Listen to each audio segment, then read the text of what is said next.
basketball trivia na ngayon lang malalaman. Number 1, pwede mong upuan ng bola para maubos ang oras.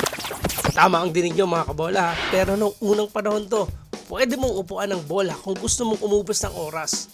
Noong 1952, sa laban ng Fort Wayne Pistons at Minneapolis Lakers, inubos ng Pistons na ang 4 na minuto na hawak nila ang bola dahil wala pang shot clock noon at 5 seconds ball hacking violation.